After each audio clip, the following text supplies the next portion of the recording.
So yeah, it is the dog days of summer, and part of this is trying not to compare yourself to other families that you see on social media who are doing a bunch of things with their kids, but at the same time wanting to do things with your children and having that work family balance where you don't want to work too much and feel like you're neglecting your kids, but at the same time you don't want to get fired either. So let's talk about finding that balance and trying to do as much with your kids as you can and want to this summer. Well, and I think not only should we not compare ourselves to other families, but let's not compare ourselves to what we think vacation should look like. So many people are just go, go, go, go, go. And that's why they say we need a vacation from the vacation when they get home.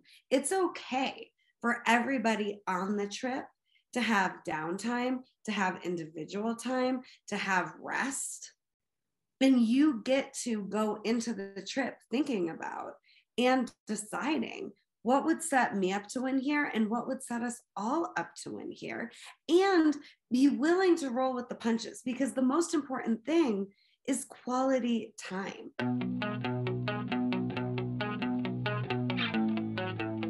Mix 102.5, the best mix from the 90s to now. It's Big Poppa in the afternoon. Time for another Mental Wellness Wednesday with life coach Rebeccah Silence. The book coming out soon, Coming Back to Life. You can pre-order it right now wherever you get your books. Tougher Together, Breakthrough Podcast, and the Emotional Survival Kit available at RebeccahSilence.com. Rebeccah, hi, how are you? Well, hello, everyone. We are in the thick of summer, and I love it. This is so funny. We've been doing this for so long, and you have no idea what I'm going to ask about, what we're going to talk about. I never know. It's off the cuff every time. And you literally were like, "Hey, it's the dog days of summer. We're in the middle of summer." And I was going to talk about doing as much as you can with your kids this summer. Okay. So yeah, it is the dog days of summer, and part of this is trying not to compare yourself to other families that you see on social media who are doing a bunch of things with their kids, but at the same time wanting to do things with your children and having that work family balance where you don't want to work too much and feel like you're neglecting your kids, but at the same time you don't want to get fired either. So let's talk about finding that balance and trying to do as much with your kids as you can and want to this summer. I love that. So yes, I had no idea this is what we were going to talk about, but I think it's perfect. And also, let's not forget about, you don't have to bankroll beyond your means because you think it should look a certain way either. Like, there's a way to set your summer up well for you and your family. I love that you said, be very careful not to compare yourself to other families, to other friends that you have and whatever they're doing.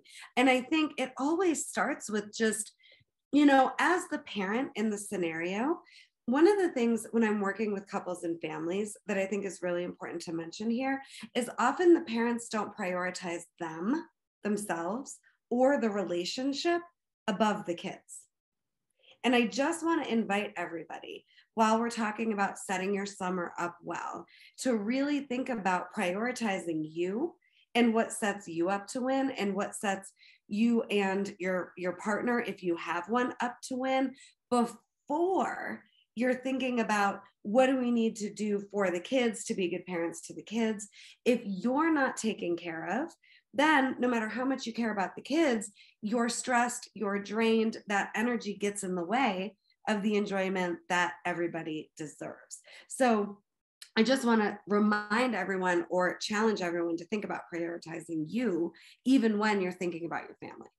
So Rebeccah, when you say as a parent, set yourself up before you go and plan with your children, just give a couple examples of what that could look like. Yeah. So have you even thought about what's your availability? What's your budget? What are the types of things that you want to do versus the types of things that you don't want to do? It's not necessarily that movie on Netflix, Yes Day, with the kids, where they get to decide and then you got to find a way to scramble and make it work. By the way, that's a great movie, by the way. So much fun. Watched it last week with Seneca, the 7-year-old. So you coming to the table with your kids already knowing what you're available for in terms of time and money and resources and ideas has a much more productive conversation when you come to the kids and you're like, okay, what do you want to do? Here's the availability. Here's what we're looking at in terms of quasi budget. What ideas do you have? Here are the ideas I have. And I just think everybody winning is so important. There were so many years where I was a single mom and I wanted to, overfunction because I felt like my kid got a bad hand. It's just her and I. She had had a hard time early on and was dealing with me having a hard time early on in her life. So I would not necessarily make choices that made sense long term because I wanted her to be happy. The kids are going to be happy when everybody's set up well, and stress just isn't an issue. So let me ask you this. When you come to the table and say, okay, let's talk about our summer. Would it be a good idea to have options? We could do this, we could do this, we could do this. Or do you have other things in mind beyond this? Like, is that a good way to kind of set it up? So what I think is key is coming to the table, knowing some ideas that you already have that would work. And then you can ask your kids, okay, what other ideas do you have that we can see if we can make work? Give them to me. And then I think a great way to start this conversation is have a family dinner and let your kids know. I've been thinking about, we have a month left or 2 months left based on where you are in the country, right? But because in Colorado, the kids go back to school mid-August where I am. Okay. So depending on how much time you have left in the summer, we have a month, 2 months left in the summer. Let's talk about how it's going and what we want to do with the rest of it. It's going to go fast. Let's figure it out. So after you have that conversation with your kids and you have an idea of what you're going to do and not want to do, and you have a game plan, I would like to talk about the parent themselves, because the parent wants to give a great summer. They want to, have a good experience. There's only X amount of weekends in a summer break, and, what can we do and all of that stuff. How do you take care, as a parent, how do you take care of yourself where you don't burn the candle at both ends? And on Labor Day, when the kids go back to school, you literally are just a tattered, frazzled shell of what you normally are. Because I know that there are people listening right now that are doing that as we speak. Well, and I think not only should we not compare ourselves to other families, but let's not compare ourselves to what we think vacation should look like. So many people are just go, go, go, go, go. And that's why they say we need a vacation from the vacation when they get home. It's okay for everybody on the trip to have downtime, to have individual time, to have rest.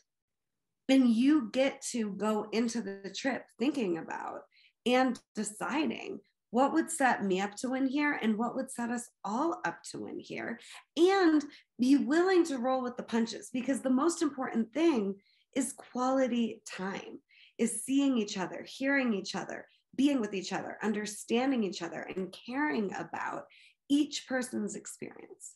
Rebeccah, explain what rolling with the punches means when it comes to this situation. I think about a trip my family took to Disney. It was New Year's of 2020, right before the pandemic. And we were thinking of spring break, and last minute we changed it to January 1st, go to Disney. It poured the last couple of days, like torrential. That's an example of rolling with the punches. My daughter left her pass back in the room, and we're already, on the tram all the way 45 minutes away from where we were staying. Like, how do you navigate all this? These people in the family are very pro roller coasters. These people in the family, not so much. How do you divide and conquer? How do you not force each other to be who you're not? How do you not force yourself to be who you're not on vacation? You decide. So it's okay to roll with life how it's happening and still know you can have fun. I remember my honeymoon with Mark. We're about to celebrate our 10-year wedding anniversary. And the honeymoon we took, all these flights were delayed. We had a great time. It's okay. You're together. Enjoy. So know what's important. You're not trying to win some award here, best vacation planner ever. You're trying to enjoy your family. And we do still have time this summer. And I hope you take this segment and make a choice to do something really fun and cool with your family with some new ideas about how it doesn't have to be stressful and it can be quality. It's funny. The what you just said reminds me of something that I say to brides and grooms when I'm getting ready to DJ their wedding. And Sure. one of the things I end the conversation with, when you wake up that day, you can't plan anymore. You have to kind of roll with the punches. Things are going to happen. Some things will happen, and you won't even know that they happened until after the fact, if you even find out at all. Some things you will. You just have to make the best of it, and have a great day, because you can't plan anymore. Just be in the moment and enjoy what it is. And there's a lot of that truth in that when you go vacation or whatever you do with your family. Well, and I just want everyone to know you don't have to be resentful or have any regrets. And you won't be resentful if you're not spending more than you actually have, if you're not focusing on what everybody else wants instead of you. And if you plan in a way that sets everybody up, and then know there's certain things you can't control, and you just experience each other no matter what it is that's happening. It's a Mental Wellness Wednesday. Life coach Rebeccah Silence. The Emotional Survival Kit is available right now at RebeccahSilence.com. Rebeccah, always a pleasure, and we'll talk to you next week. Enjoy your summer. Bye, everyone.